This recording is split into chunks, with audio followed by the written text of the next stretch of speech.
Keikutsertaan Indonesia di ajang SEA Games Singapura 2015 ternyata tak mampu mendongkrak prestasi merah putih di kancah internasional.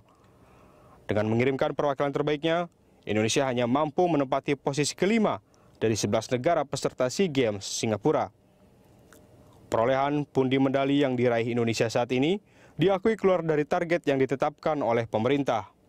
Sebelumnya, Menteri Pemuda dan Olahraga Imam Nahrawi menargetkan tim Merah Putih mampu memantapkan diri di posisi 2 daftar perolehan medali terbanyak dengan mengumpulkan pundi medali emas di atas 70 medali. Namun dalam kenyataannya, Indonesia harus puas berada di posisi 5 daftar klasemen sementara dengan mengumpulkan 45 medali emas, 58 perak, dan 74 perunggu. Harapan Indonesia untuk mendulang emas pun kini tertumpu pada skuad muda bulu tangkis Indonesia. Jumlah emas Indonesia di SEA Games kali ini juga berada di bawah raihan SEA Games sebelumnya. Di Myanmar 2013, Indonesia mampu meraih 65 medali emas. Selain karena faktor persaingan, kegagalan mendulang emas juga disebabkan tidak dipertandingkannya cabang olahraga andalan Indonesia seperti angkat besi, voli pantai, dan karate. Di sisi lain, capaian emas Indonesia memenuhi target dari Satuan Pelaksanaan Program Indonesia Emas yang memprediksi atlet-atlet merah putih mampu membawa 40-an medali dari Singapura. Kegagalan Indonesia ini merupakan kegagalan kedua setelah sebelumnya juga sempat gagal pada SEA Games Filipina 2005 lalu. Saat itu Indonesia hanya mampu berada di posisi 5 di bawah Filipina, Thailand, Vietnam, dan Malaysia. Lalu, apa sesungguhnya yang membuat Indonesia gagal dalam memenuhi target di ajang SEA Games Singapura? Apakah konflik dualisme kepengurusan menjadi faktor utama gagalnya Indonesia di ajang SEA Games 2015? Atau bahkan atlet Indonesia lah yang tak sanggup mengimbangi perlawanan atlet negara asing? Perhelatan akbar Pesta Olahraga Asia Tenggara SEA Games 2015 memang belum berakhir. Indonesia masih memiliki peluang untuk menambah pundi-pundi perolehan medali. Namun posisi Indonesia dipastikan tidak akan berubah dan tetap bertengger di urutan 5 daftar klasemen perolehan medali terbanyak. Untuk membahas hal ini sudah hadir di studio Kepala Satuan Pelaksana Program Indonesia Emas Bapak Suwarno, dan kami juga mengundang Anda memberikan komentar lewat SMS ke 0811-833-551. Anda juga bisa menelpon melalui nomor interaktif di 021-52900-308 atau 021-52900-311. Dan melalui sambungan telepon juga saat ini sudah bergabung bersama kita Deputi 4 Bidang Prestasi Kemenpora Pak Joko Pekik. Selamat pagi Pak Joko Pekik. Selamat pagi Mas Hanu, selamat pagi Pak Warno. Iya. Pak Joko, ini sebelum ke Pak Joko, saya ke Pak Suwarno. Pak Suwarno, ini kalau kita bicara soal target, langsung saja Pak, apa sesungguhnya yang membuat Indonesia gagal mencapai target? Baik, jadi sebetulnya ceritanya harus dari awal, Mas ya. Pada saat kita... Ini bukan hanya pas di peristiwa pertandingan SEA Games aja, ini karena itu kan endingnya ya. Endingnya ya, buntutnya. Tetapi prosesnya kan panjang. Proses itu diawali dari mestinya penyusunan cabang-cabang olahraga dan nomor-nomor yang akan dipertandingkan di SEA Games Singapura. Dari apa yang kita lihat pertandingan di Myanmar dulu, Singapura sebagai tuan rumah berikutnya mereka mempersiapkan sesuai dengan potensi cabang olahraga dan nomor-nomor andalan Singapura. Bagi Indonesia mestinya harus mencermati modal apa cabur dan nomor kita yang mampu untuk bersaing di Singapura.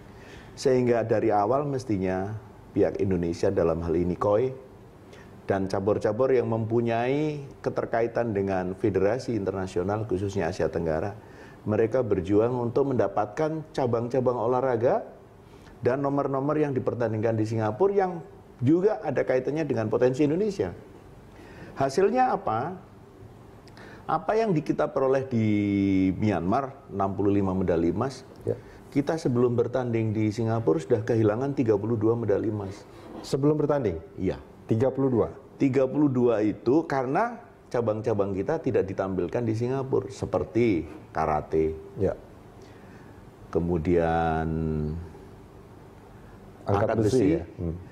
kemudian voli pantai. Bukan mereka tidak punya venue, mereka punya. Singapura punya. Kemarin saya baru pulang dari Singapura juga melihat di situ tertulis venue-nya voli pantai dan lain sebagainya. Tapi mereka tidak punya atlet-atlet andalan itu. Makanya tidak dipertandingkan. Mereka tidak dipertandingkan dan Indonesia diam saja gitu loh. Iya.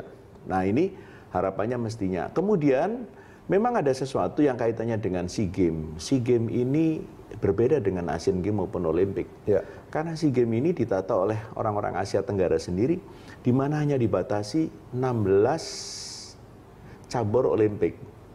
Selebihnya ini yang atur adalah tuan rumah. Oke.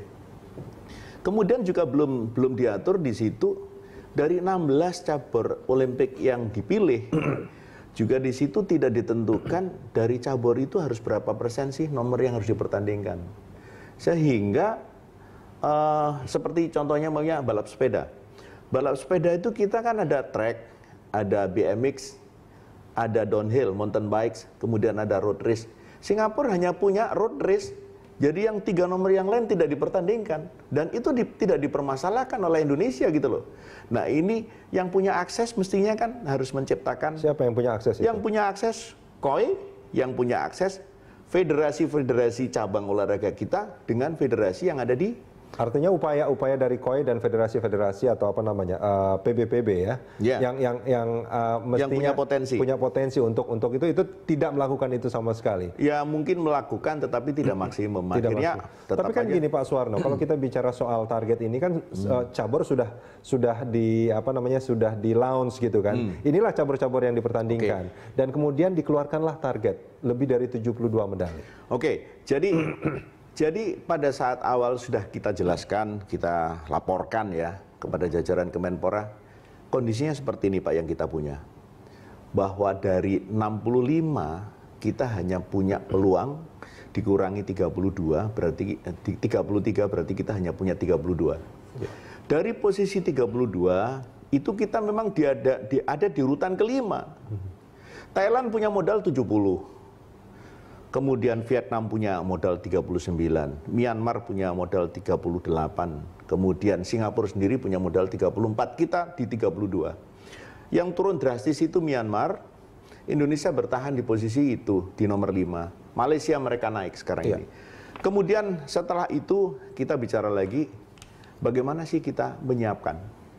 Pada saat kita menyiapkan, pada saat bulan Januari 2015, Pak Joko Peke memimpin kami semuanya untuk melakukan rapat dan kami komitmen di situ. Ada 3 komitmen. Yang pertama, kita siapkan atlet untuk melaksanakan pelatnas berdasarkan track record. Apakah diambil dari kejuaraan nasional, artinya kejurnas atau mungkin hasil dari PON. Ya. Juga kita ambil dari track record internasional. Apakah single event maupun multi event yang pernah dialami oleh para cabang olahraga ini, para atlet kita.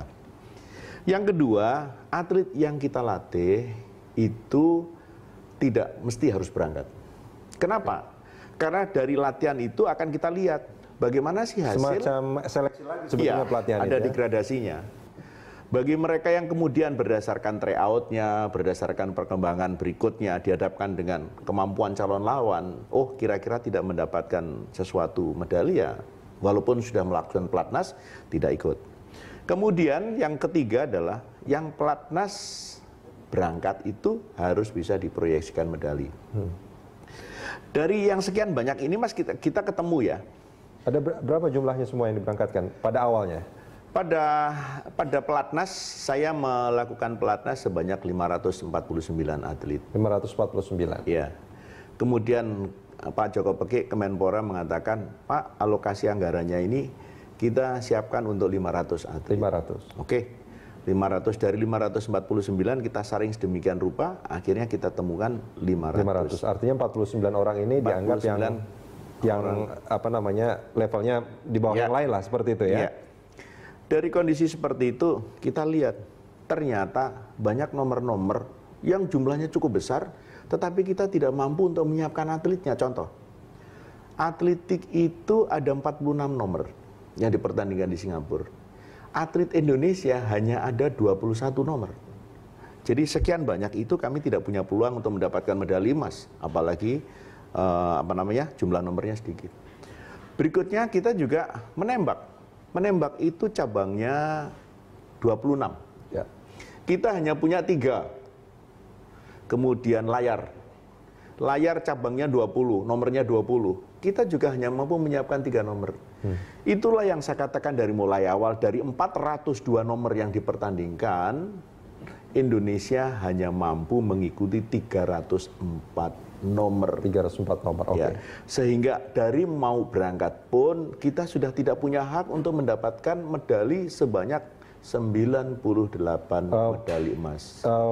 Ya, paling tidak kan dari yang berangkat itu, dari yang berangkat 500 atau lebih sebetulnya? Akhirnya yang berangkat 522. 522, Nah, oke. 522 itu perkembangannya begini, Mas. Kami hanya melatih. Itu yang 22 yang ikut pelatnas? Tidak ikut pelatnas. Tidak ikut pelatnas, Tidak berarti ini ikut tidak pelatnas. sesuai dengan yang disepakati oleh Pak Joko Pekik sebetulnya? Ya, keluar dari komitmen itu. Oke, kita tanyakan ke Pak Joko Pekik dulu. Pak Joko? Ya, Ya, kalau menurut Pak Joko apa sebetulnya yang menjadi Indonesia tidak mencapai target, Pak Joko? baik. Selamat pagi Mas Janu. Selamat pagi Pak Warno. Selamat pagi, Mas. Tadi Pak Warno sudah menyampaikan sistem bagaimana kita berangkat ke multi dengan baik, dengan runut ya. Dimulai dari potensi yang harus kita siapkan untuk bagaimana bisa mendapatkan yang terbaik. Kemudian yang kedua, memang ke depan kita harus sinergi kelembagaan itu harus perlu kita tingkatkan dengan sebaik-baiknya. Sehingga tekad kita untuk mencapai yang terbaik itu bisa terwujud, yaitu dimulai dari bagaimana perjuangan kita bersama, tentu nanti leading sektornya ada di KOI, yang berhubungan dengan perjuangan cabang olahraga. Sehingga tadi Pak Warno menyampaikan bahwa modal kita untuk ke Singapura itu sudah kehilangan berapa Pak Warno, 32 medali ya. Sehingga itu bagian dari bagaimana ke depan nanti agar kita bisa menyiapkan dengan lebih baik lagi. Sehingga entry point-nya kalau tadi dikatakan ketidakberhasilan kita di Singapura ini memang berawal dari bagaimana kritik untuk cabang-cabang potensi yang kita lakukan untuk mendapatkan hasil yang terbaik. Artinya persiapannya kurang baik selama ini, Pak Joko? Kalau dilihat dari waktu sudah cukup baik, kita sudah mulai pasca pulang dari Asian Games Indoor. Yang tidak baiknya apa, Pak Joko? Kenapa? Yang tidak baiknya apa? Kalau dari segi waktu sudah baik, Kalau apa yang tidak waktunya baiknya? sudah sistem artinya begini, dengan data-data yang kita kuasai, maka kita harus memang betul-betul prioritas untuk menyiapkan nomor-nomor dan cabang yang kita menjadi unggulan kita gitu.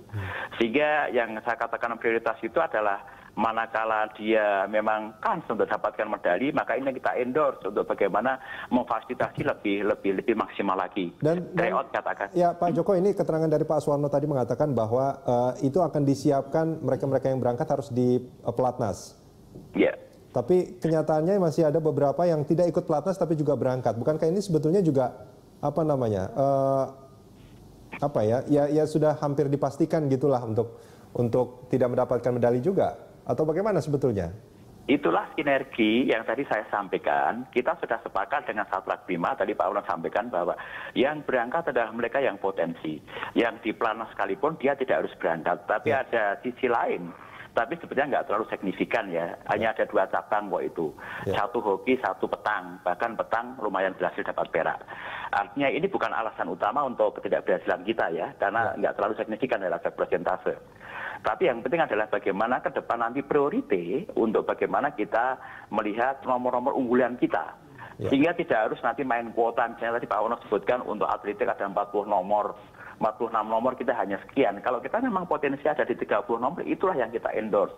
Tidak harus semua cabang berangkat untuk persiapan multi event. Paling nggak kan gini Pak Joko, ini kalau kita melihat dari medali, paling tidak kalau jumlahnya itu kan cuma 177 sampai saat ini, mungkin sudah bertambah lagi ya. Itu dari jumlah atlet yang berangkat dengan 520 itu kan belum sampai setengahnya tuh Pak yang mendapatkan medali. Hitung-hitungan kita gini Mas. Untuk meraih peringkat itu kan potensi medali emas ya. Sehingga artinya yang kita endorse untuk maksimal itu adalah potensi medali emas itulah. Ya bagian dari upaya kita sehingga ke depan saat prima kita berikan kemenangan begitu. Nanti tanggal 25 kita akan mengadakan evaluasi, akan kita undang semua stakeholder. Yang intinya adalah cabang-cabang yang berhasil berikan reward, cabang-cabang yang tidak berhasil berikan punishment. Baik Pak Joko, kita akan sambung ini di segmen berikut Pak. Kita jeda sebentar.